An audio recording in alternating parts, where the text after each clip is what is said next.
Salut, c'est Fugu et aujourd'hui on va parler de Le Tout Nouveau Testament. Le Tout Nouveau Testament, c'est le tout dernier film réalisé par Jacob van der Meul, qui a notamment fait Mr. Nobody. Ce film a été présenté à la quinzaine des réalisateurs. Je ne sais pas s'il a eu un prix, je ne sais pas, mais en tout cas il a été présenté lors de la quinzaine des réalisateurs au Festival de Cannes. On retrouve dans les rôles principaux Benoît Poelvoorde et Billy Groyn, ainsi que Catherine Deneuve, François Damiens et Yolande Moreau. C'est un assez joli cast, je trouve, vraiment, c'est pas mal d'acteurs que j'aime bien, qui jouent très bien, notamment Billy Groyn qui est très jeune mais qui pourtant il y a vraiment quelque chose qu'elle incarne et qui est très beau à voir. Alors pour ce qui est du scénario, donc ce film ça parle de Dieu. Voilà, Dieu existe et c'est un pauvre beauf qui vit à Bruxelles. Il a une fille, une femme à qui il fait vivre la misère, mais vraiment la misère totale. Il bat sa fille, il rabaisse sa femme. Et Dieu s'ennuie. Et parce qu'il s'ennuie, il décide de créer Bruxelles. Et parce que c'est pas drôle tout seul, il décide de mettre des hommes dans Bruxelles. Voilà, et c'est l'histoire de l'humanité. Il se met à. Il a un ordinateur, en fait, il a un bureau avec un ordinateur. Et il décide euh, par exemple, créer des lois absurdes juste pour nous rendre la vie plus difficile, de faire des catastrophes, de rendre les gens malades, malheureux, etc. etc., etc. Sa fille en a marre, mais vraiment marre, parce que bon, d'un autre côté il la bat, donc voilà, elle en peut plus. Elle décide de fuguer et avant ça il faut qu'elle se venge. Du coup elle pénètre dans son bureau et elle décide d'envoyer par SMS à toutes les personnes qui vivent sur Terre un petit SMS leur indiquant leur durée de vie restante. Donc forcément ça crée l'émeute partout dans le monde. Et puis elle fuit. En laissant l'ordinateur verrouillé, du coup Dieu ne peut plus y accéder et n'a donc plus aucun pouvoir au final. Son but à sa fille, donc, qui s'appelle Ea, c'est de trouver 6 apôtres. Parce que son frère JC en a 12, donc elle avec 16 ça fait 18, le chiffre préféré de sa mère. Donc ce film, on va suivre l'histoire d'Ea, mais également celle de son père qui va essayer de retrouver Ea, et de ses 6 apôtres. Et c'est une sorte de film choral dans un sens, puisque le film est découpé en plusieurs parties. Il y a tout d'abord la Genèse, puis l'Exode. L'Exode, ça commence quand du coup Ea fuit. Et puis il y a 6 évangiles. Donc l'évangile selon Martine, l'évangile selon Jean-Pierre, l'évangile selon Willy, l'évangile selon l'assassin, l'évangile selon l'obsédé, etc. etc., etc. Chaque partie ne se valent pas, certaines sont bien meilleures que d'autres, certaines sont plus longues que d'autres, mais de manière générale c'est bien écrit et c'est vraiment un plaisir que de rentrer dans cette histoire.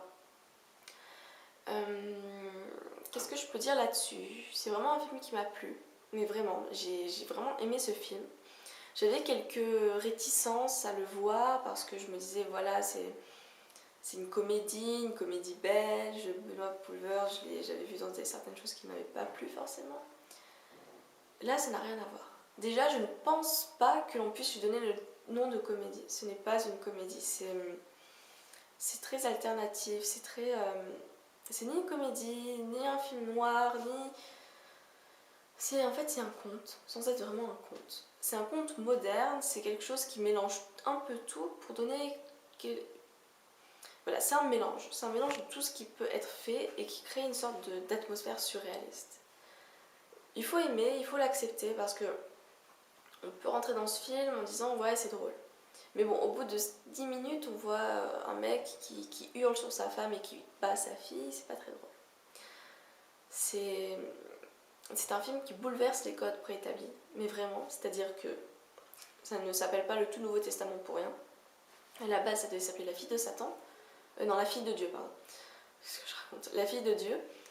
Et ils ont changé son nom en Le Tout Nouveau Testament. Et je pense que c'est lié au fait que justement ils bouleversent plein de choses et ils apportent une autre façon de voir certaines choses, et une autre porte d'entrée en quelque sorte à...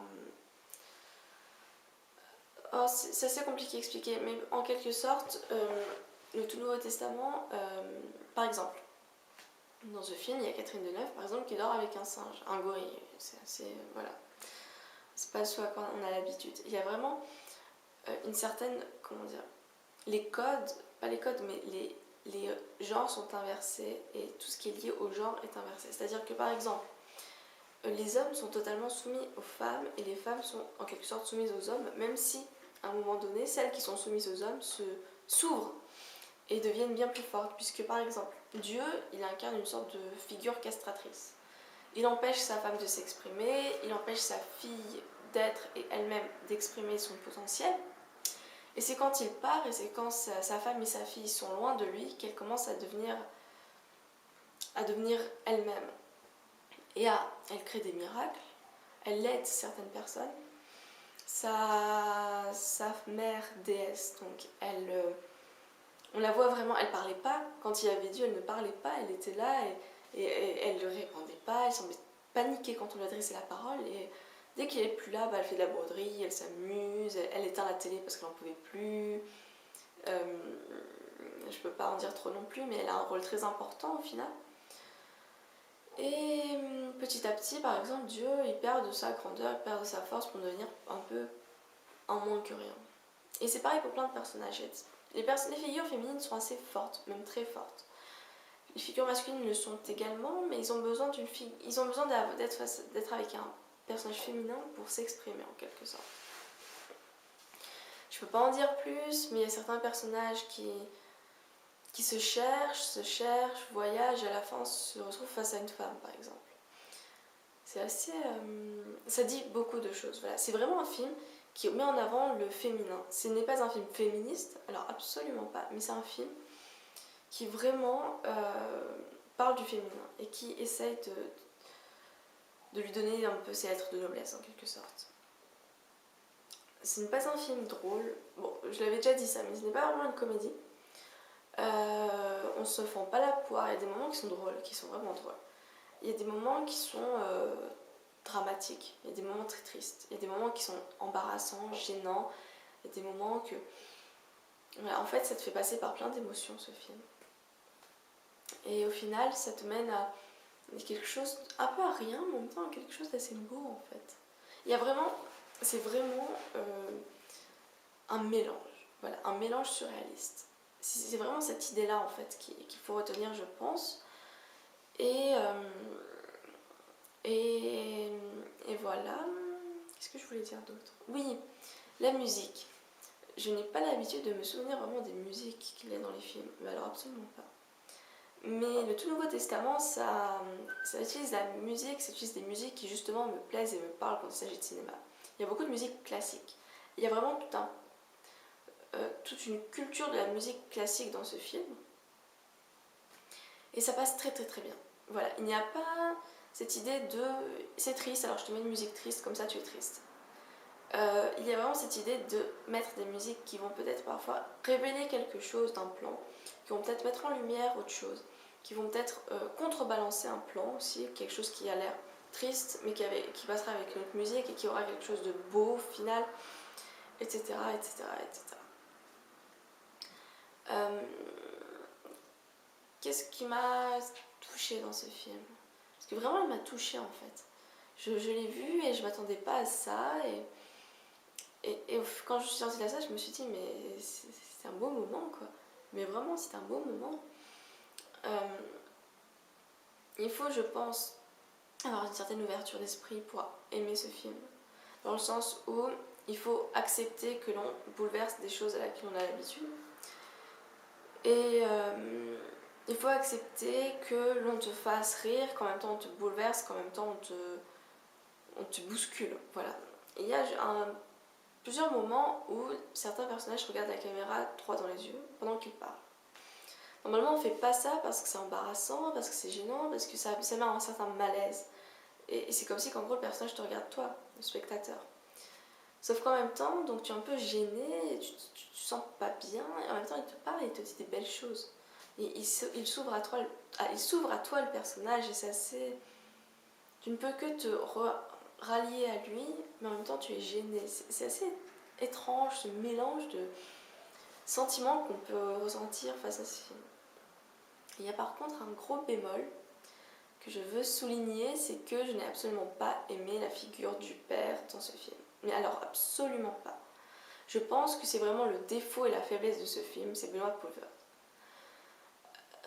il joue bien et pourtant il n'est absolument pas crédible. C'est assez étrange, c'est assez drôle, mais voilà, je pense que c'est un bon acteur et qu'il n'a plus à faire ses preuves. Et pourtant là, quand je le vois, je peux pas y croire. On te dit que c'est Dieu et pourtant il a l'air tellement limité, tellement bête, tellement... Je veux dire, c'est le mec qui a créé le monde, quoi. Comment c'est possible? C'est pas possible. C'est le genre de méchant à running gag, quoi. Voilà. Il lui arrive des trucs absurdes, des trucs stupides, juste parce qu'il est méchant, quoi. Et ça fait rire, et puis tu dis, ouais, bien fait, mais... Je sais pas. Il manque quelque chose, mais vraiment, il manque quelque chose à ce personnage. Parce que c'est trop simple de dire, voilà, Dieu, en fait, il est méchant. Et puis tu t'arrêtes là, et puis après, à côté de ça, tu lui fais faire des choses nazes, quoi. Voilà. Et il y a qu'à un moment donné où c'est bien fait, vraiment. C'est quand il parle à un prêtre, et il lui dit oui, alors ta mère est morte, c'est ma faute, t'as eu la polio, c'est ma faute, à cause de ta polio, machin, c'est ma faute, etc. Et donc, à cause de ça, il va lui arriver pas mal de choses, puisque le prêtre va vouloir se venger. Ça révèle certains rapports ambigus face à Dieu et ses messagers, en quelque sorte. Et en même temps, ça montre que ce personnage qui est méchant, qui est vil, ce qui lui arrive, c'est aussi à cause de son caractère. Voilà, il le mérite et c'est justifié. Là, c'est justifié. Mais, par exemple, il y a des choses qui sont gratuites, quoi. Et un personnage qui fait que hurler, qui fait que parler super mal dans une sorte de langue de beauf, mais vraiment c'est un beauf, quoi. Tu le vois, tu peux dire que ça, quoi. Enfin, tu sais pas où ils l'ont trouvé, genre c'est le mec typique de Creuse, là, qui regarde tous les dimanches le téléfoot et qui suit le Tour de France. Voilà. Je n'ai rien contre les gens qui suivent le Tour de France et qui vivent dans la Creuse, ne vous inquiétez pas. Mais vraiment, c'est quelqu'un qui est limité, quoi. Et je veux dire, il lui manquait quelque chose, mais vraiment. C'est toujours très difficile d'insérer des bons méchants à ce moment-là, mais là, il n'est vraiment pas réussi. Mais vraiment pas. Et c'est peut-être aussi pour montrer qu'au final, c'est la force même de Dieu et de la déité dans la religion qui est limitée et qui voilà, et ça me faisait aussi penser aux dieux grecs, où dans la mythologie grecque, les dieux, ils sont humains, ils ont leurs travers, leurs défauts, et là aussi, il y a des travers et des défauts d'une personne du XXIe siècle, quoi. Mais à ce moment-là, c'est plus vraiment un défaut ou un travers que de battre sa fille, etc. Ça arrive c'est vraiment, je sais pas, c'est un sociopathe, quoi. Et d'ailleurs, je voulais revenir là-dessus, quand dans le résumé ils disent que, je cite, Dieu est odieux et que Dieu est...